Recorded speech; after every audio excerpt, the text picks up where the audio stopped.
సద్గురు సాయినాథ్ మహారాజ్ కి జై. గుప్త యోగులైన శ్రీ రాకాడి బాబా వారి చిట్ట ఆల్మోస్ట్ మనం చివరికి వచ్చాము. గత వారం స్వామి తమ గురుదేవులైన రాకాడి బాబా వారి మధ్య కొన్ని మధురమైనటువంటి ఘట్టాలను స్మరించుకుంటూ వారి యొక్క అతీతమైన గురుభక్తి, వారి అత్యంత కరుణా ప్రేమ శిష్యుడు పట్ల మళ్ళీ ఎక్కడా వ్యక్తం చేయకుండా స్వామివారు అంతకాలం అంత తీవ్రమైన సాధన చేస్తూ ఉన్నా కూడా ఇంకా స్వామివారిని ఎలా ప్రోత్సహించేవారు. చూస్తానికి బాబా ఎంతో కఠినంగా మాట్లాడినట్టుగా ఉంటుంది. అంత కష్టపడి అన్ని కిలోమీటర్లు నడుచుకుంటూ కేవలం గురుదర్శనం కోసం వచ్చిన స్వామివారిని వెంటనే దర్శనమేది కదా సరి శివ అనేవారట, అంటే బయలుదేరమని. మళ్ళీ అట్నుంచి అట్లు వెళ్ళిపోతూ ఉన్న బాబావారు అట్ట తలదిప్పుకొని ఆనంద బాష్పాలు ఆడ్చేవారట. అలాంటి గొప్ప గొప్ప సంఘటనలన్నీ మనం చెప్పుకున్నాం.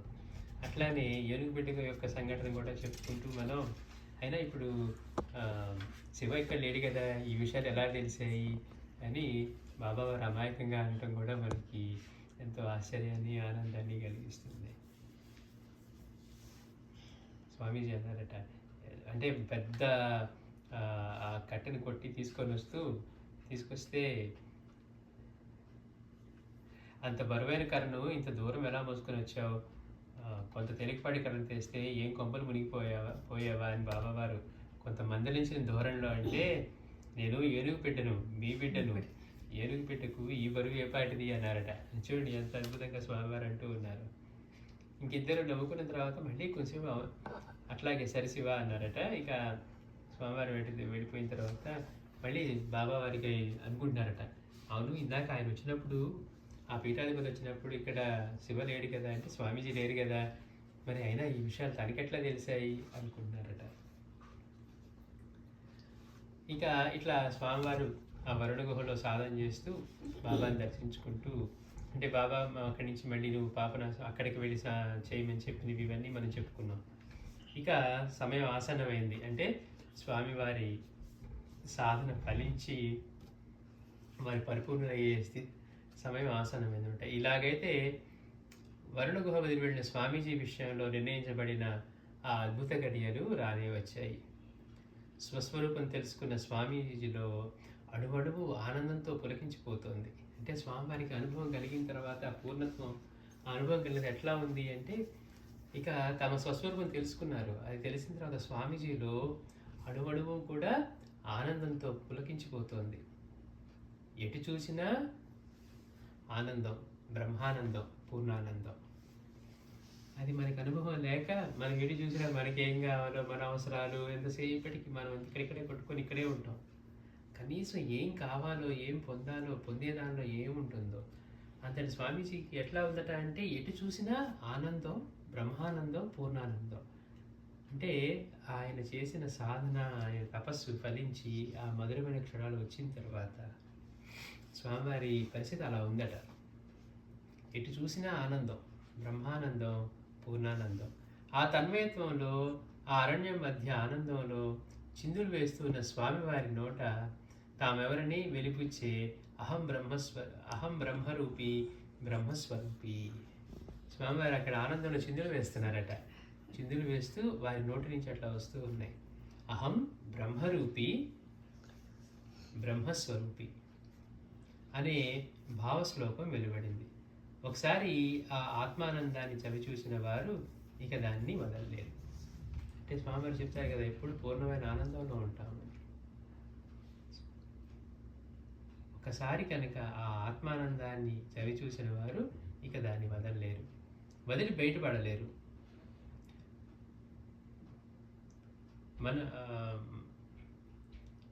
మన పరికల్పితమైన ఈ మాయా ప్రపంచంలో మరలా అడిగిడి మసలటానికి వారి మనస్సు అసలు అంగీకరించదు. అంటే ఒకసారి పూర్ణత్వం చెందిన తర్వాత ఇక మళ్ళీ మామూలు దానిలోకి వచ్చి మామూలు వాటిలో పడి మనసు ఈ మామూలు ప్రపంచంలో పడి ఇక్కడ ఇట్లా నలగటానికి కానీ ఉండడానికి కానీ మరలా అడుగిడి మసలటానికి అసలు వారి మనస్సు అప్పుడు అంగీకరించదు. అంటే ఒకసారి ఆ పూర్ణానంద స్థితి కలిగిన తర్వాత ఇంక ఏం చేసినా కానీ మళ్ళీ వెనక్కి వెళ్ళడం అనేది ఉండదు. అందుకే వారు నిరంతరం పారవస్య దివ్యోన్మాద స్థితిలో ఉండిపోతారు. అంటే ఎందుకు మహాత్ములు ఎప్పుడు బాబా కూడా అలానే ఉండేవారు. ఎప్పుడు అంటే మాస్టర్ అంటారు, ఆయన అట్లా అందరితో మాట్లాడుతూ ఉన్నా కానీ ఆయన మళ్ళీ ఏకాంతవాసే. సాయినాథుడు మనకు అనిపిస్తుంది, అబ్బా బాబా బాగా వచ్చి చక్కగా మాట్లాడతారు, అన్నీ అడుగుతారు.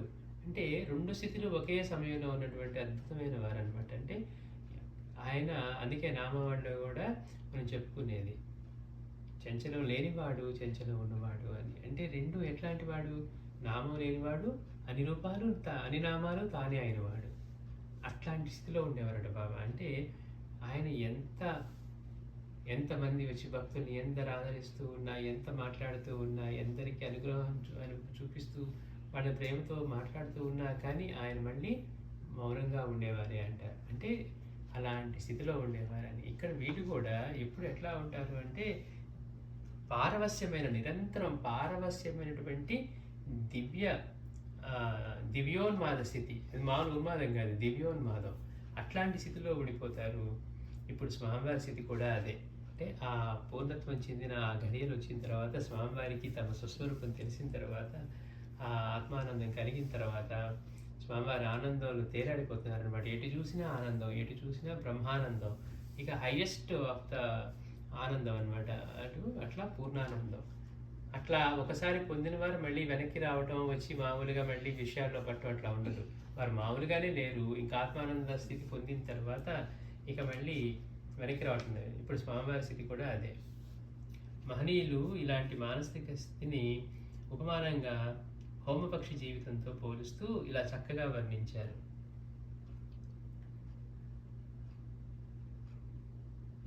పూజ రమణ మహర్షి హోమి పక్షి అని ఒక పిట్టను గురించి వేదాల్లో ఇట్లా చెప్పబడి ఉంది. ఒక పక్షి ఉందట హోమి పక్షి అని. దాని గురించి వేదాల్లో ఇట్లా చెప్పబడి ఉన్నది.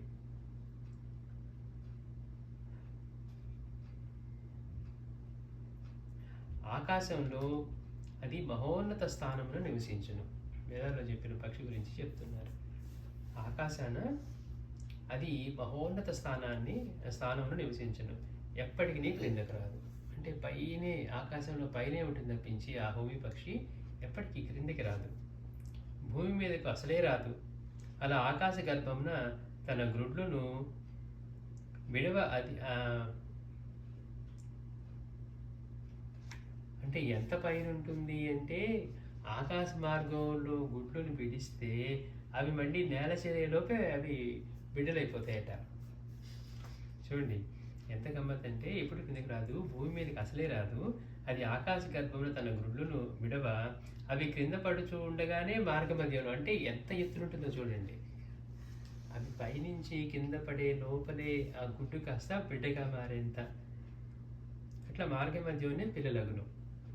అట్టి చిన్న పిల్ల వెలువడి మహావేగమున క్రింద పడిపోచుంటుందని గ్రహించి రివ్వున పైకి ఎగిరి ఆకాశంలో తన తల్లిని కలుసుకున్నాడు. వేదాల్లో చెప్పబడిన పక్షి హోమి పక్షి. అది ఎట్లా ఉంటుందంటే ఆకాశంలో అత్యంత ఎత్తులో ఉంటుందట. అంటే మహోన్నతమైన ఎత్తులో ఆ స్థితిలో ఉంటుంది. ఆకాశ మార్గాన పయనిస్తూ, మరి ఆకాశం మళ్ళీ కూర్చొని చెట్లు అలా ఉండవు కదా, పయనిస్తూనే ఉంటుంది.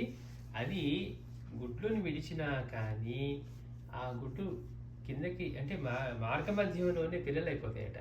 అయిపోయి పిల్లలు అవుతుంది, అమ్మో కిందకి స్పీడ్గా వెళ్ళిపోతున్నాను అనుకునే సమయంలో అది గ్రహిస్తుందట.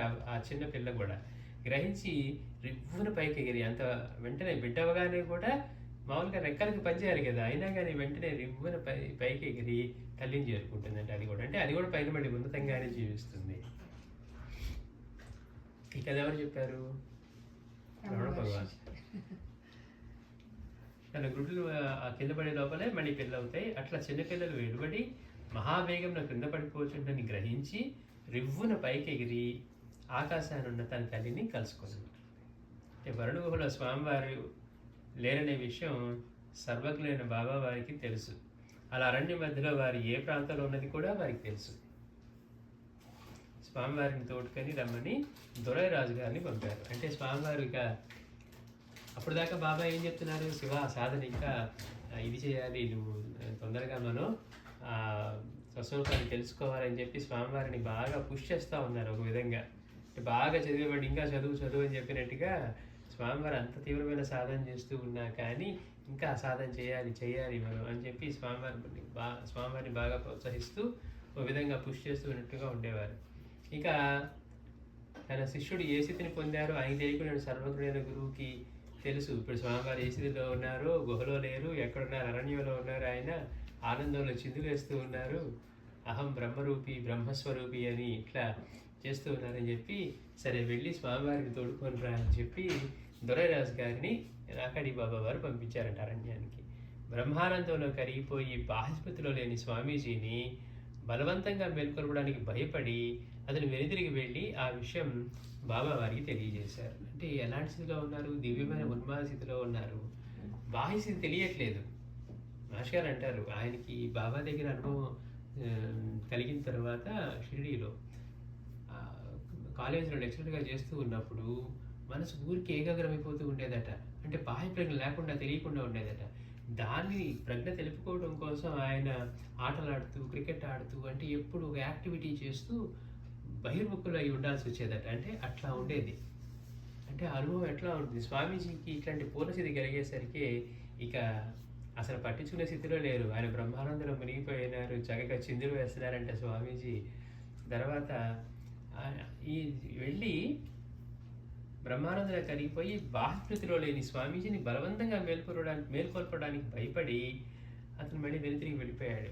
బాబావారు పంపించారని వచ్చాడు, కానీ స్వామీజీని మేల్కొల్పడానికి కూడా ధైర్యం జరగదంట. స్వామివారు ఆ స్థితిలో ఉన్నారు. అట్లా వెళ్ళి బాబావారికి తెలియజేశారు. ఆత్మసాక్షారం పొందిన తన శిష్యుడు అంతర్ముఖుడై అతీత పారవస్య భూమికలో ఆత్మానందాన్ని అనుభవిస్తున్నారని బాబావారికి అర్థమైంది. వారికి ఒకందుకు ఆనందము, మరొకందుకు ఆందోళన. బాబావారికి వారి స్థితి అంటే అర్థమైంది. ఇప్పుడు స్వామీజీ ఎలాంటి స్థితిలో ఉన్నారు, ఒకందుకు ఆనందం, అలాంటి స్థితిని ఆయన పొందారని మరొకటి ఆందోళన. ఆధ్యాత్మికంగా తమ శిష్యుడు అంతటి అత్యున్నత శిఖరాలను అందుకున్నందుకు ఆనందము. 10 మందికి ఆత్మతత్వాన్ని ఉపదేశించి వారు ధరించే తరుణోపాయం చూపవలసిన కారణ జన్ముడు కర్తవ్యం మరిచి ఇలా అడవి తల్లి గుడికి అంకితమైపోతే ఎలా అనేది ఆందోళన. అంటే బాబాకి తెలియకుండా ఎలా ఉంటుంది? ఆయన స్వామీజీకి గురువుగా వచ్చారంటేనే తన శిష్యుడి యొక్క ఆయన కార్యక్రమం అంతా, అవతార కార్యం అంతా తెలిసే ఉంటుంది. అప్పుడు తన శిష్యుడు ఇంతటి స్థితి పొందారు అని చెప్పి ఆనందంలో ఉన్న సమయంలోనే అంతటి స్థితి పొందిన తన శిష్యుడు అన్నీ మరిచి, అంటే తన అవతార కార్యం కూడా మరిచి ఆనంద స్థితిలో ఉండి అడవిలోనే ఉండిపోయి 10 మందికి చేయాల్సిన స్వామివారు 10 మందికి తరించే తరుణోపాయం చూపవలసినటువంటి కారణ జన్ముడు కర్తవ్యాన్ని మర్చిపోయి అలా అడవి తల్లి గుడికి అంకితం అయిపోతాడని చెప్పి ఆందోళనట. తన పుత్రుడు సమాజ శ్రేయస్సుకై పాటుపడి యోగి కావాలనే కలలు కనేవారు. స్వామి తండ్రి గారైన సుబ్రహ్మణ్య శాస్త్రి గారు కూడా. అంటే స్వామీజీ చెప్తూ తన తండ్రి గురువులా ఉండేవారు. మొదటి గురువు అయినప్పటికీ కూడా ఆయన లక్ష్యం అంటే ఈయన 10 మందికి ఉపయోగపడాలి, గొప్ప యోగి అయ్యి స్వామీజీ వారికి వీళ్ళకి ఉపయోగపడాలి అనేదే స్వామీజీ యొక్క తండ్రి గారి కోరిక కూడా. సమాజ శ్రేయస్సుకై పాటుపడే యోగి కావాలనే కలలు కనేవారే స్వామీజీ తండ్రి గారు అయినటువంటి సుబ్రహ్మణ్య శాస్త్రి గారు. వారి కలలు ఫలించేందుకైనా శిష్యుని సమాజ స్థితి నుండి మేల్కొల్పాలని, తదనంతరం కొంతకాలమైన తపోస్థానానికి దూరంగా ఉంచాలని నిశ్చయించుకున్నారు బాబావారు. ఇంక ఇట్లా కాదు, స్వామీజీని అట్లా ఉంచామంటే ఆయన అట్లానే అంతర్ముఖులయ్యి అట్లాంటి సమాజ స్థితిలో, ఆనంద స్థితిలో అక్కడే అడుగు తల్లి ఒడిలోనే ఉంటారు. అట్లా కాదు, వాళ్ళ తండ్రి గారి కోరిక కూడా స్వామీజీ సమాజ శ్రేయస్సుకై గొప్ప యోగి అయ్యి నలుగురిని, అంటే అందరినీ అలా తరించే మార్గాన్ని బోధిస్తూ దాంట్లోకి వెళ్ళాలని. కనుక ఎట్లయినా సరే స్వామీజీని మేల్కొల్పి ఆ తపో స్థానానికి దూరంగా ఉంచాలని చెప్పి బాబావారు నిశ్చయించుకున్నారు. బ్రతిమారిన భోంచేయకుండా ఏదో దీర్ఘంగా ఆలోచిస్తూ దొరైరాజు గారి తోటలో ఉన్న ఒక మంచినీటి చలమ వద్ద చీకటి పడినా లేవకుండా అలానే వారు కూర్చున్నారు. రాకాడి బాబు గారు శిష్యుడితో ఆత్మానుసంధానం గావించి చేతిలోకి చిమ్టా తీసుకొని బాబావారు లయబద్ధంగా వాయించసాగారు. చూడండి గమ్మత్తు. అంటే మనలాగా మనం మాట్లాడుకోవాలంటే ఫోన్ కావాలి, లేకపోతే మనిషి పక్కన ఉండాలి.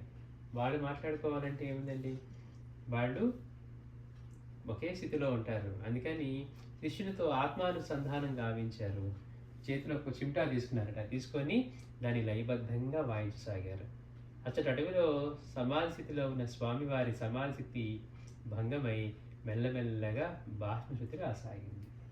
అంటే ఈయన చిమ్టాని వాయిస్తూ చిన్నగా ఇక్కడ శబ్దం చేస్తే అక్కడ అరణ్యంలో ఉన్న స్వామీజీ అంతర్ముఖులై సమాధి స్థితిలో ఉన్నవారు, అంటే బాహ్య స్మృతి లేకుండా అంతటి ఆత్మానందంలో తేలిపోయి ఉన్న స్వామీజీకి అప్పుడు ఆ సమాధి స్థితి భంగమైందట. అవి మెల్లమెల్లగా బాహ్యస్థితిలోకి రాసాగారు. ఆకలి కొన్ని తల్లి ఆవు దగ్గర కడుపారా పాలు త్రాగుతున్న లేగిదూడను కనికరం లేకుండా ఎవరో కంఠానికి త్రాడు కట్టి లాక్కొని పోతున్నట్లు అనిపించింది. అంటే అంత ఆత్మానందంలో ఉన్న వారిని అందులో నుంచి భంగం చేయడం అంటే ఎట్లా ఉందట అంటే, ఒక చిన్న లేగదూడను అది తల్లి దగ్గర పాలు తాగుతూ ఉంటే ఎవరో కర్కశంగా దానికి మెడకి కనుక తాడు కట్టి గట్టిగా లాక్కెళ్ళిపోతే ఎలా ఉంటుందో అలా అనిపించిందట. అంతలో లయబద్ధమైనటువంటి ఒక చిమ్టా ధ్వని అత్యంత చెరువులో వీణులు విందుగా వినిపించసాగింది. ఎక్కడ అరణ్యం, ఎక్కడ దొరైరాజు గారి అక్కడ ఈ ఇల్లు అక్కడి నుంచి ఆ ప్రదేశాల నుంచి అక్కడ బాబావారు చిన్నగా చిమ్టాని ఆ చెరువు దగ్గర కూర్చొని చిన్నగా చిమ్టాని లయబద్ధంగా చేస్తూ ఉంటే అక్కడ స్వామీజీ వారికి అది ఎంతో మధురంగా తన చెరువులో వినపడుతూ ఉందట. చిన్నగా శివ అంటేనే అంత దూరంలో ఉన్న స్వామీజీకి కూడా తన గురువు యొక్క పిలుపు వినపడుతుంది. అలాంటిది బాబా సంకల్పించి ఆ చిమ్టాని అలా స్వామీజీ వారి కోసం అలా చేస్తూ ఉంటే వారికి వినపడకుండా ఎలా ఉంటుంది? ఆ చిమ్టా ధ్వని అత్యంత చెరువులో వీరుడు విందుగా వినిపించసాగింది. ఆ ధ్వని తనకు సుపరిచితమే. ఈ ధ్వని బాబావారిది వాయిస్తున్నారని తెలిసిపోయింది. అది బాబావారు చిమ్టా వాయించే పద్ధతే. బాబావారు వచ్చారేమోనని ఆశగా కన్నులు తెరిచి చూశారు. అప్పుడు కూడా చూడండి, ఏదో ఇన్నాళ్ళు గురువుని సేవిస్తూ ఉన్నారు, ఆ స్థితి పొందడానికి అనుకుందాం. ఆ స్థితి పొందిన తర్వాత కూడా అమ్మాయి బాబా వచ్చారని చెప్పి, అంటే కడుపు నిండిన తర్వాత కూడా ఎట్లా ఉంటుందో అలాంటి స్థితిలో ఉన్నవారు కూడా మళ్ళీ గురువు దగ్గరికి వచ్చేసరికి మళ్ళీ అదే శ్రద్ధ, బాబా వారు వచ్చి ఉంటారేమో అని ఆశగా చూశారట. కన్నులు తెరిచి చూశారు, కానీ ఇది ఎవరూ కనిపించలేదు. అయినా ఆ సుపరిచిత ధ్వని తరంగాలు ఆగకుండా అలా గాలిలో తేలాడుతూ స్పష్టంగా వినిపిస్తూనే ఉన్నాయి. తనను గురుదేవులు రమ్మని పిలుస్తున్నారని స్వామీజీకి అర్థమైంది. అయితే అప్పటికప్పుడే ఆ రాత్రి వేళలోనే అంతే, ఎప్పుడైతే ఇంకా దానికి స్వామివారు ఇలా అనుకున్నారో వెంటనే రాత్రికి అప్పటికప్పుడే బయలుదేరారట చీకట్లో.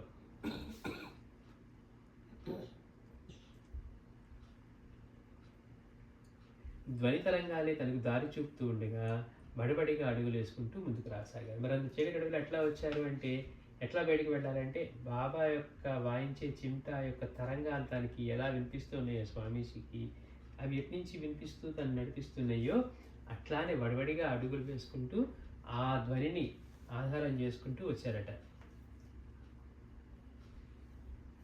ధ్వని తరంగానే దానికి దారి చూపుతూ ఉండగా వడివడిగా అడుగులు వేసుకుంటూ ముందుకు రాసాగారు. అది భీకారణ్య మార్గమని, దారిలో క్రూర మృగాలు విషసర్పాలు ఉంటాయని వారికి భయం ఉంటాయి కదా, మామూలుగానే వచ్చేస్తారు. ఇప్పుడు దివ్యమైన ఆనందంలో ఉన్నారు, పూర్ణస్థితి పొందిన వారు.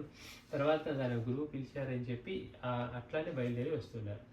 అంత ఆనందంలోనూ ఆ శిష్యునికి కొంత భయం లేకపోలేదు. ముందుగా తనకు మాట మాత్రంగానే తెలపకుండా వరుణ గుహ విడిచి వెళ్ళినందుకు బాబా వారు మందలిస్తారేమోనని భయం.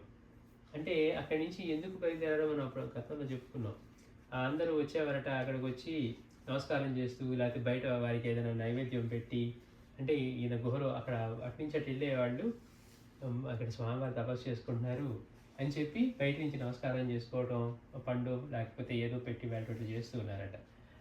వాళ్ళ ప్రేమకి స్వామివారు కరిగిపోయినా కానీ తన తపస్సాధనకి అది అంతరాయంగా ఉందని చెప్పి స్వామివారు అక్కడి నుంచి మళ్ళీ పక్కకు వెళ్ళారనమాట. అందుకని గురువు చెప్పకుండా వెళ్ళారని బాబావారి కోపం వచ్చి ఉంటుందేమో, నేను చెప్పకుండా వెళ్ళారనుకుంటున్నారట. ఎందుకంటే తనకు మాట మాత్రంగానైనా తెలపకుండా వరుణ గుహ విడిచి వెళ్ళినందుకు బాబావారు మందలిస్తారేమోనని భయం. చిన్నపిల్లవాళ్ళలాగా. అరుణోదయం ఇంకా కాలేదు, ముసిరిన మసక చీకట్లు ఇంకా వీడలేదు. అట్లా రాత్రి బయలుదేరిపోయారు కదా. దారి చూపుతూ వచ్చిన ధ్వని తరంగాలు బాబావారి చెరుకు రాగానే ఆగిపోయాయి. ఆప్యాయత ఉట్టిపడే స్వరంతో వారు, వెనుదిరిగి చూడకుండానే వచ్చావా శివ అని అడిగి తమకు పాద నమస్కారం చేసిన శిష్యుడిని పైకి లేవదీసి గాఢ ఆలింగనం చేసుకున్నారు. స్వామివారు రాగానే బాబావారిని చూసి వారికి పాద నమస్కారం చేసుకుంటూ ఉంటే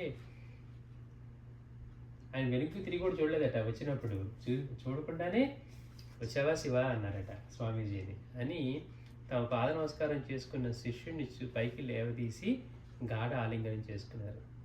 విజయం చేకూరాలంటే మేనమేషాలు లెక్కిస్తూ కాలయాపన చేయకుండా ధైర్యంగా ముందడుగు వేయాలి. రాకడి బాబా వారు కూడా అట్లానే చేస్తారు కదా. మందాకిని పర్వత గుహల్లోకి వెళ్ళిపోతారు ఆయన అట్లానే అనుకుంటారు, అయ్యో నేను గురువు చెప్పకుండా వచ్చాను, నిత్యానంద బాబాను కోపిస్తారేమో అని చెప్పలేదు అని అనుకుంటారు. అంటే అక్కడ కూర్చొని సాధన చేయమంటే అక్కడి నుంచి వారు వెళ్తారు కదా. మందాకిని ఆ పర్వత గుహల్లోకి వెళ్ళి వారు అక్కడ తపస్సు చేసుకొని ఆ పూర్వత్వం చెంది మళ్ళీ ఇక్కడికి బయలుదేరి వస్తారు. తమ శిష్యుడు కూడా వరుణ గుహ నుంచి ఇక్కడికి వెళ్ళారు. అందుకని స్వామీజీకి మనసులో ఈ ఆలోచన ఉంది కదా, అంటే నేను బాబాకి చెప్పకుండా నేను ఆ వరుణ గుహని విడిచి ఇటు వెళ్ళాను కాబట్టి బాబావారు మందలిస్తారేమో అని అనుకుంటూ ఉంటే ఆ మనసులో ఉన్న సంకోచానికి అప్పుడు దానికి తగ్గట్టుగా బాబావారు మాట్లాడుతున్నారు. విజయం చేకూరాలంటే మేనమేషాలు లెక్కిస్తూ కాలయాపన చేయకుండా ధైర్యంగా ముందడుగు వేయాలి. శివ నీవు చేసింది అదే, అందుకు భయపడేది ఏముంది? నువ్వు చేసింది అదే పని, మేనమేషాలు లెక్క వేస్తూ కూర్చోకుండా విజయం చేకూరాలని. అందుకు భయపడమేలా? అకుంఠిత దీక్షతో సాధన చేసి అమ్మ అనుగ్రహాన్ని చూడగొని ఆత్మ సాక్షాత్కారాన్ని పొందిన అదృష్టశాలివి. శిష్యుడివైన నీవు సాధించిన దివ్యానంద సంధాయకమైన ఈ ఘన విజయం కంటే గురువుగా నేను కోరే గురుదక్షిణ ఏముంటుంది? అంటే నువ్వు భయపడుతున్నావు, కానీ నిజానికి నువ్వు చేసింది ఎంతో గొప్ప విషయం. ఇందులో భయపడటానికి ఏముంది? పైగా అంత తీవ్రమైన సాధనతోటి దీక్షతోటి అకుంఠిత దీక్షతో సాధన చేసి అమ్మ అనుగ్రహాన్ని చూరగొని ఆత్మ సాక్షాత్కారాన్ని పొందినటువంటి అదృష్టశాలివి. శిష్యుడమైన నీవు సాధించిన దివ్యానంద సంధాయకమైన ఈ ఘన విజయం కంటే గురువుగా నేను కోరే దక్షిణ ఏముంది అంటూ తమ శిష్యుని అభినందనలతో ముంచారు. వారు అప్పుడు గురుదేవా ఇదంతా మీ చలవే అని నమ్రతగా అన్నారు. ఇలాంటి మరొక సంఘటన మరికొన్ని రోజులు గడిచాక మళ్ళీ జరిగింది. స్వామివారు అప్పుడు తిరుక్కురం గుడి దగ్గర ఉన్నటువంటి ఊరి దగ్గర ఉన్న శ్రీ మలై నంబి కోవిల్లో ఉన్నారు. వారు పరమ పవిత్రమైన అంబికా పాదంలో తమ దేహం చాలించాలనుకుని ఒకరోజు అర్ధరాత్రి వేళలో ఒక అడుగు వేయగానే శ్రీ బాబావారి మధురమైన చిమ్టా ధ్వనితో పాటు ఆగుశివ నేను వస్తున్నాను అన్నారు. అంటే స్వామివారు ఇక తను ఎందుకు ఇంకా వచ్చిన పని అయిపోయింది, పొందాల్సింది పొందేసాము, ఇంకేముంది అన్నట్టుగా ఇంకా తన అవతారాన్ని చాలించాలనుకున్నారట. అంబికాపాదంలో దేహం చాలించాలనుకున్నారు. ఇది ఈ అనుభవం కలిగిన కొద్ది రోజుల తర్వాత ఒకరోజు అట్లా అర్ధరాత్రి వేళలో ఒక అడుగు వేయగానే శ్రీ బాబావారి మధురమైన చిమ్టా ధ్వనితో పాటు ఈసారి మాటలు కూడా వినిపించాయి. ఆగుశివ నేను వస్తున్నాను, అక్కడ 60 కిలోమీటర్ల దూరంలో ఉన్నాయి, అక్కడ ఉంటారు బాబావారు అనే వాణి కూడా వినపడింది. స్వామివారు అప్పుడు వెనుకకి తిరగకుండా చూడగా అక్కడ ఎవరు లేరు. అప్పుడు బాబావారు అక్కడి నుండి సుమారు 60 కిలోమీటర్ల దూరంలో ఉన్న సొరముత్తు అయ్యనార్ కోవిల్లో ఉన్నారు. 60 కిలోమీటర్ల దూరం నుంచి బాబావారు అంటున్నారు ఆగుశివ నేను వస్తున్నాను అంటే స్వామివారు అక్కడ ఏమి సంకల్పించారు అంటే ఇక పొందాల్సింది పొందేశాం, ఇక ఈ దేహంతో పని ఏముంది, సాధన చేశారు పొందేశారు అని ఇంకా ఈ దేహాన్ని అంబికాపాదంలో అక్కడ చాలించాలనుకున్నారట. అనుకొని అడుగు వేయగానే అర్ధరాత్రి ఇక్కడి నుంచి బాబావారు అది గ్రహించి వెంటనే ఆ చిమ్టా వాయిస్తూ అంతేకాకుండా మళ్ళీ శబ్దంగా ఆగుశివ నేను వస్తున్నాను అని వినిపించిందట. స్వామివారు అప్పుడు వెనుకకి తిరిగి చూడగా అక్కడ ఎవరు లేరు, కానీ బాబావారి మాటలు మాత్రం వినిపించాయి. అప్పుడు బాబావారు అక్కడి నుండి సుమారు 60 కిలోమీటర్ల దూరంలో ఉన్న సొరముత్తు అయ్యనార్ కోవిల్లో ఉన్నారు. స్వామివారు మళ్ళీ ఇంకొక అడుగు ముందుకు వేయగానే ఆగుశివ నేను వస్తున్నాను కదా అని బాబావారు ఆందోళన పూరిత స్వరం మళ్ళీ వినపడగా వారు ఆగిపోయారు. మరునాడు ఉదయమే బాబావారు అక్కడికి వచ్చి తమ ప్రియశిష్యులతో వచ్చిన మనందరము ఇలా వెళ్ళిపోతే ఎలా శివ, వచ్చిన మనందరం కూడా ఇలా వెళ్ళిపోతే ఎలా శివ, నీవు లోక కళ్యాణార్థం అవతరించావన్న సంగతి మర్చిపోయావా?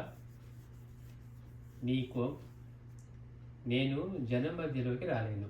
బాబా వారు చెప్తున్నారు, నువ్వు నీ అవతార కార్యం మర్చిపోయావా? నువ్వు మనందరం కూడా ఇలా వెళ్ళిపోతే ఎలా శివ? నీవు లోక కళ్యాణార్థం అవతరించావనే సంగతి మర్చిపోయావా?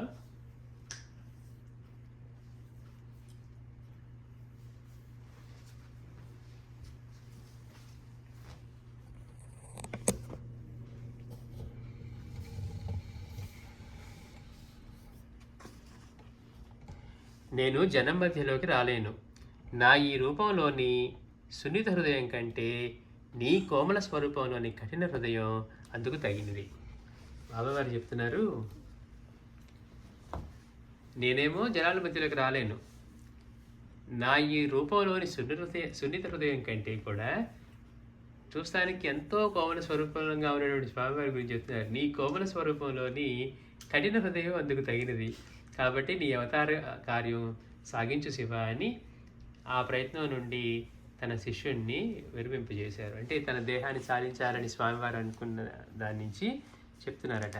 అంటే చూడండి, చూస్తానికి గంభీరంగా కనపడే రాకాడి బాబా వారేమో సున్నిత హృదయులు, చూస్తానికి అత్యంత కోమల స్వరూపంగా కనపడే స్వామీజీనేమో కఠిన హృదయులు అని చెప్తున్నారు. అందుకు కాబట్టి నీ అవతార కార్యం కొనసాగించు శివ అని ఆ స్వామివారి యొక్క ప్రయత్నాన్ని విరమింపజేశారు. యాదృచ్ఛికమే అయినా తాను కూడా ఒకప్పుడు ఇలాంటి అనుభవాన్నే చూశారు. గోదడి బాబా సమాధి చెంత అమ్మ అందించిన ఆహార పదార్థాలు ఆరగించి తను ఇలా భయపడుతూనే గురువు గారిని దర్శించడము, గురుదేవులు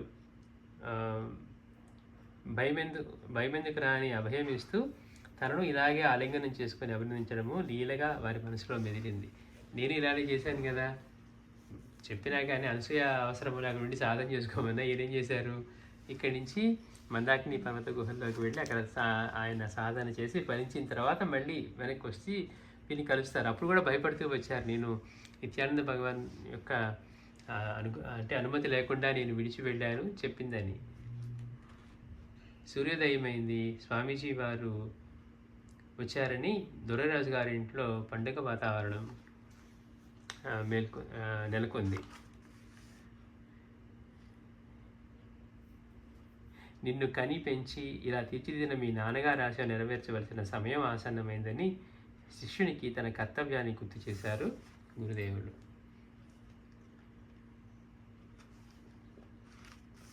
జాతిరత్నమైన సానపెట్టక ప్రకాశించదని సువర్ణమైన నిప్పుతో కాల్చక శుచితో కొట్టకనే ఆభరణం కాగలదు అని ఈ విషయం బాబావారికి బాగా తెలుసు. అందుకే తమ శిష్యరత్నమైన స్వామీజీ గురుభక్తి, కార్యదక్షత ఏపాటితో కొంత పరీక్షించాలని సంకల్పించారు. అందుకే ఒకనొక నాడు క్షేత్ర దర్శనమనే నెపంతో శిష్య సమేతంగా బయలుదేరి ఒక గ్రామ సమీపాన కల ఒక మంటపంలో బస చేశారు బాబా. ఆనాటి సాయంకాలం స్వామీజీతో, శివ, టీ తయారు చేయాలంటే టీ పొడి లేనట్లుంది. చూడండి, ఇంకా ఇప్పుడు కూడా మళ్ళీ బాబా ఒకసారి పరీక్షించాలనుకున్నారట. స్వామివారి గురించి అంతా తెలుసు, అయినా కానీ మళ్ళీ ఒకసారి ఒక క్షేత్ర దర్శనం చేస్తూ అక్కడున్న మండపంలో ఆగి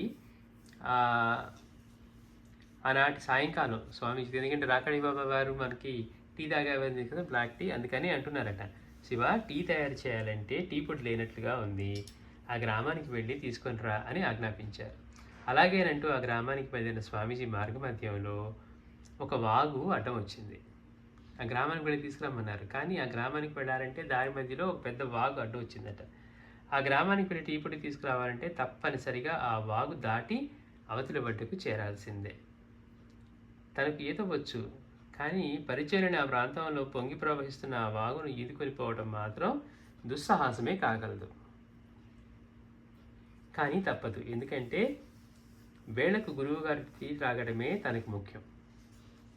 మనం అందులో ఈదుకొని వెళ్ళగలుగుతామా, ఆ ఒడ్డు చేరగలుగుతామా, మనం తేయగలుగుతామా, ఇలాంటివన్నీ ఇంకా అప్రస్తుతం.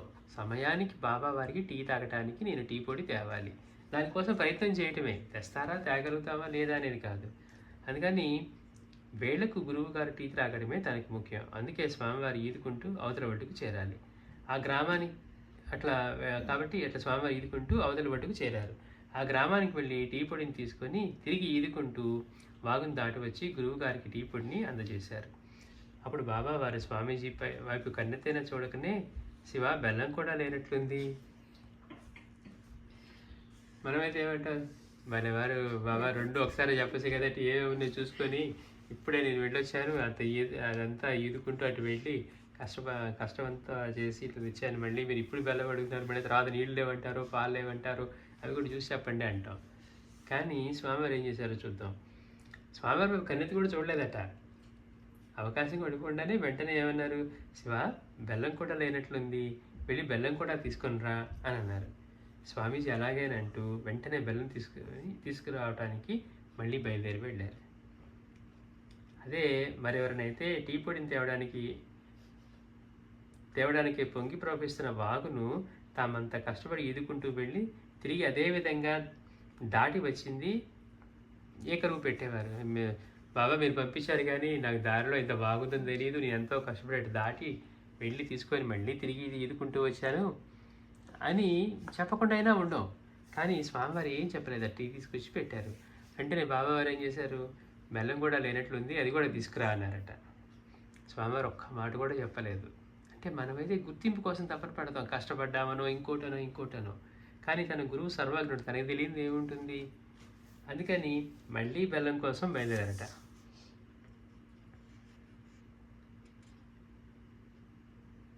ఏకరువు పెట్టేవాళ్ళు. అంతేకాదు, అంత శ్రమకు వచ్చి టీ పొడి తెచ్చిన వెంటనే మళ్ళీ వెళ్ళి బెల్లం కూడా తీసుకున్నామంటే, ఆ విషయం ముందే చెప్పుంటే టీ పొడి బెల్లం రెండు ఒకేసారి తెచ్చేవాడిని కదా అంటూ సహజంగా కొంత అసహనం ప్రదర్శించేవాళ్ళు.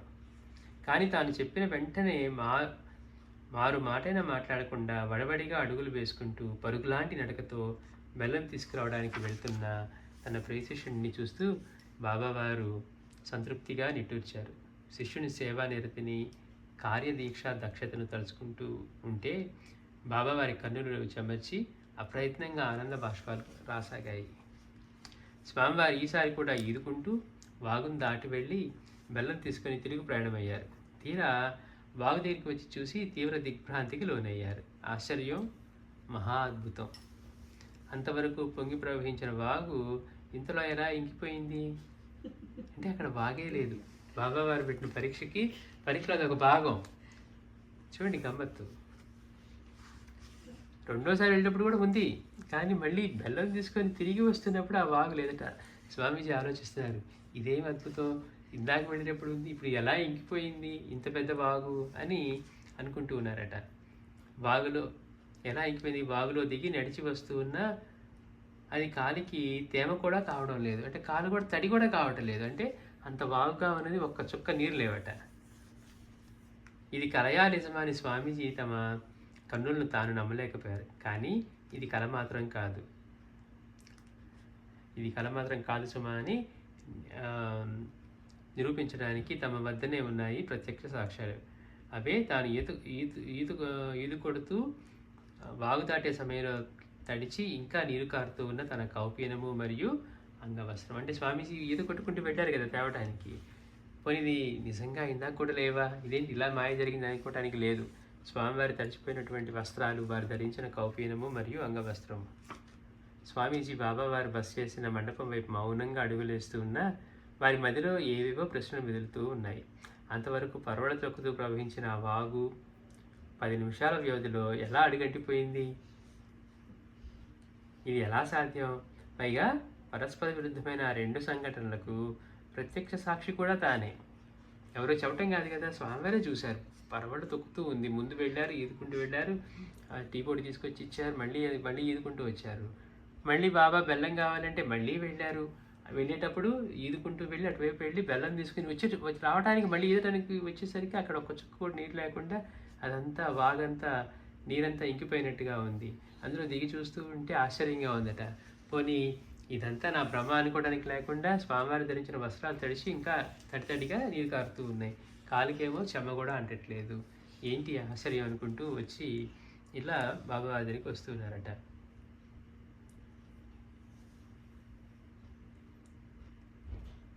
అంతలో టీ తయారైంది. అప్పుడు బాబావారు పరమాత్మతత్వం అప్రమేయం శివ, అలాగే దైవదత్తమైన దివ్యానుభూతులు కూడా తర్కానికి శాస్త్రానికి అందవు. తాత్విక దృష్టితో చూడవలసిన విషయాలను వ్యవహార దృష్టితో విశ్లేషించటం వృధా ప్రయాసే కాగలదు. అంటే బాబావారిని అడగలేదు, కానీ బాబావారు చెప్తున్నారు పరమాత్మతత్వం అప్రమేయం అప్రమేయం శివ, అలాగే దైవదత్తమైన దివ్యానుభూతులు కూడా మనం ఎలా జరిగింది, బాబా గాల్లో ఎలా నడిచారు, లేకపోతే అక్కడెక్కడో వాయిస్ ఉంటే ఇక్కడ ఎలా వినపడింది, ఇట్లాంటి మన తర్కానికి అందం. మనం ఏదో మేము లాజికల్గా ఇలా జరగాలి, మేము కళ్ళతో చూసాం, కళ్ళలో చూసేది కళ్ళలోని శక్తి కూడా మనకు తెలియదు.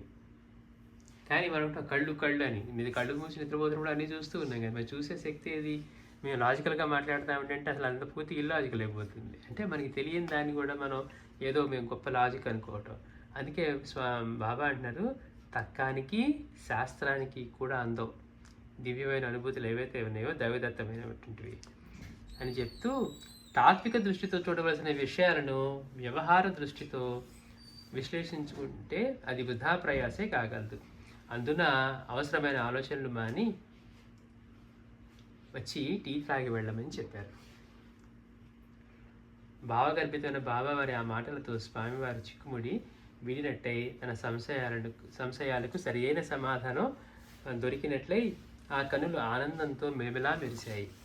అంటే శిష్యుడైన తన గురు సేవా నిరతిని పరీక్షించడానికై ఇది తమ గురుదేవులు కావాలనే సంకల్పించిన ఒక అనుగ్రహ లీలా మాత్రమేనని స్వామివారికి స్పష్టమైంది. అంటే మనం శ్రీ గురు చేతిలో చూస్తాం, సాయం దేవుడిని పంపించినప్పుడు ఆ పవన్లు మేమే పంపేమన్నారు, ఎవరు వెంటబడుతున్నాయి అనుకుంటున్నారు. అప్పుడు దాకా అక్కడ ఎట్లా ఉంది, ఉధృతమైన వర్షం, చలిగాలి వీచి అంతా చిమ్మ చీకటి ఇలా ఉంది. కానీ మళ్ళీ ఆయన పరీక్ష అయిపోయి వచ్చేటప్పటికి ఎట్లా ఉంది అక్కడంటే పండు వెన్నెలతోటి వేదఘోష వినపడుతూ, అంటే గురువు యొక్క లీల ఎలా ఉంటుందంటే ఇట్లా ఉంటుంది. అక్కడేమో శ్రీగురుడు అలా చేశారు, ఇక్కడ రాకడి బాబావారు అలా చేసి స్వామివారి యొక్క గురుసేవ నిరతిని వీటన్నిటిని పరీక్షించి ఆయన ఆనందంతో ఉన్నారు. ఇక్కడ స్వామీజీ అనుకుంటున్నారంటే 10 నిమిషాల క్రితం ఉన్న ఇంత పెద్ద బావి 10 నిమిషాల్లో ఎలా ఇంకిపోయింది అనుకుంటూ వచ్చి మనసులో ఈ ఆలోచనలు ఉంటే బాబాని అడగకపోయినా కానీ చెప్తున్నారట పరమాత్మతత్వం అప్రమేయం, అలాగే దైవతత్వమైనటువంటి దివ్యానుభూతులు కూడా తర్కానికి శాస్త్రానికి అందవు. కనుక అందుకని దాని గురించి ఆలోచించి వృధా ప్రయాసమే కాగలదు, వచ్చి ఆలోచనలు మారి టీ రాగి వెళ్ళని చెప్పి బాబావారు స్వామీజీని పిలిచారట. అప్పుడు భావగర్భితమైనటువంటి ఆ మాటలతో స్వామివారికి చిక్కుముడి వీడినట్లై తన సంశయాలకు సరైన సమాధానం లభించింది. అంటే ఇది బాబావారు కావాలని పెట్టిన పరీక్ష, ఇదంతా కూడా వారి దానిలోదే అని తమ గురుదేవులు కావాలనే సంకల్పించిన ఒక అనుగ్రహ లీల మాత్రమేనని స్వామివారికి స్పష్టమైంది. అలాగైతే తన మార్గమధ్యంలో వాగు పొంగి ప్రవహించడము, కేవలం 10 నిమిషాల వ్యవధిలోనే అంతటి ప్రవాహము అడిగంటిపోవడము అంతా సంకల్ప సిద్ధులైన తమ గురుదేవుల యొక్క సంకల్ప బలంతో సంభవించిన సృష్టి స్థితి లయలేదన్నమాట. చూడండి, అంటే ఆ వాగు రావటము, సృష్టించబడటము, వాగు ప్రవహించడము, మళ్ళీ వాగు అక్కడ లేకుండా పోవటం అంటే లయమవటం, ఇవన్నీ కూడా వారి యొక్క సృష్టి స్థితి. అంటే సంకల్పం మాత్రాన వాగుని సృష్టించి ప్రవహింపజేసి మళ్ళీ లయింపజేశారు. ఇవన్నీ తన గురుదేవులు సంకల్పించి చేసినవి అనుకొని ఆనాడు వరుణ గుహలో తీవ్ర తపో సాధనలో ప్రాయోపవేశానికి సిద్ధమయ్యిన తనకు సంకల్పం మాత్రాన ఆహార పదార్థాలు సృష్టించి ఇచ్చి పునర్జన్మని ప్రసాదించారు. ఈనాడు త్రిమూర్తులు నిర్వహించే సృష్టి స్థితి లయలకు పై విధంగా అవలీలగా ప్రదర్శించిన తన సద్గురుమూర్తి సామాన్యులు కాదనే సాక్షాత్తు త్రిమూర్తి స్వరూపులైన ఆ పరమాత్మ స్వరూపులైనని స్వామివారికి స్పష్టమైపోయింది. అంటే రాకడి బాబా వారు సాక్షాత్తు త్రిమూర్తి స్వరూపులైనటువంటి ఆ పరమాత్మ తత్వమే అని చెప్పి స్వామివారు ఇలా చెప్తున్నారు, స్పష్టమైపోయింది. అలా తమ సంశయ నివృత్తి కాగానే స్వామివారి తటాలను వెళ్ళి బాబావారి పాదాలకు ప్రణమిల్లి సంభ్రమాశ్చర్యాలతో తలమునుకలవుతూ వారి వైపు భావయుక్తంగా చూశారు. అంటే స్వామీజీ అనుకుంటున్నారు బాబావారు సాక్షాత్తు త్రిమూర్తి స్వరూపులు, సృష్టి స్థితిలైన అవలీలక సంకల్పం మాత్రం చేయగలిగారు. వాళ్ళు చేసే కార్యక్రమాన్ని ఈయన ఎంత అవలీలగా ఒక పెద్ద వాగును సృష్టించారు, ప్రవహింపజేశారు. మరుక్షణంలో 10 నిమిషాల్లో దాన్ని మళ్ళీ ఇది లేకుండా అందులో లయం చేసేశారు. అంటే వారంత సంకల్ప మాత్రులు. వీరు సామాన్యులు కాదు, సాక్షాత్తు త్రిమూర్తి స్వరూపులైన పరమాత్మ స్వరూపులే. అలా వెంటనే వెళ్ళి ఆ సంశయ నివృత్తి కాగానే ఇదంతా అంటే ఇప్పుడు దాకా ఆలోచన కదా, అది ఎట్లా ఇంకిపోయింది ఏంటని, ఇదంతా బాబావారి సంకల్పమే, వారి సంకల్ప శక్తి అని తెలియగానే వెంటనే వెళ్ళి బాబావారి పాదపద్మాలకు ప్రణమిల్లి సంభ్రమాశ్చర్యాలతో తలమునుకలవుతూ వారి వైపు భావయుక్తంగా చూశారు. అందుకు ప్రతిస్పందనగా బాబా వారు ప్రసన్న వదనులై చిరునవ్వులు చిందిస్తూ శిష్యుని వంక ప్రశాంతపూర్వకంగా చూస్తూ, నీ ఊహ 100కి 100 పాళ్ళు సత్యమే సుమా అన్నట్లుగా భావయుక్తంగా తన తలని ఆడించారు. సాగర సంగమానికై అవిశ్రాంతంగా పయనించే నదీమ తల్లి తాను సాగరంలో విలీనమైనంతనే తన సహజ గుణాలను స్వరూపాన్ని కోల్పోతాయి. నది వెళ్ళి సముద్రంలో కలిసింది అనుకోండి, నది అప్పుడు దాకా ఎలా ఉందనేది ఇంకేం ఉండదు. నది నీరు తీయగా ఉందా, రంగు ఎలా ఉందని. సాగరంలో కలిసిన తర్వాత ఇంక సాగరమే అయిపోతుంది. ఇంకా మళ్ళీ నదిలోంచి వచ్చిన ప్రవాహానికి మళ్ళీ దాని గుర్తింపు ఏమి ఉండదు. అట్లానే తాను సాగరంలో విలీనమైనంతనే కూడా తన సహజ గుణాలను స్వరూపాన్ని కోల్పోయి సాగర గుణాలను సంతరించుకుంటుంది. ఆ సముద్రంలో ఎలాంటిది ఉందో అదైపోతుంది. ఇప్పుడు దాకా తీయగా ఉండేయండి నీళ్లు కలిసిన తర్వాత ఇంకా ఏం ఉండదు. ఇంకా అక్కడ సాగరంలో ఒకటే సముద్రం నీరే అవుతుంది. అట్లా వాటి యొక్క గుణాలనే సంతరించుకొని చివరకు తానే సాగరంగా మారుతుంది. ఇది సర్వులకు విదితమైన విషయమే కదా. అలానే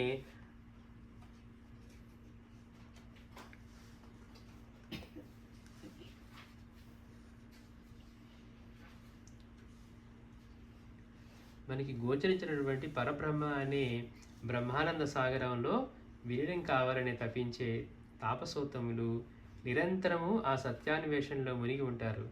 వారి తపం ఫలించి బ్రహ్మానంద సందాయకమైనటువంటి స్వస్వరూపానంద స్థితిని పొందగలిగిన తక్షణం సహజమైన తమ జీవభావం కోల్పోయి సర్వదేవతా స్వరూపమైన పరబ్రహ్మ స్వరూపులుగానే భావిస్తారు. అంటే అప్పటిదాకా దేహంతో ఉండి ఆ పరిమితంగా అలా ఉన్నా కూడా ఆ అనుభవం పొందిన తర్వాత ఇక ఉన్న చైతన్యం అంతా తనలోనే ఉంది, తనలోనే అదే చైతన్యం ఉంది అని అనుభవం అయిన తర్వాత సర్వదేవతా స్వరూపమైన పరబ్రహ్మ స్వరూపాలుగానే భావిస్తారు.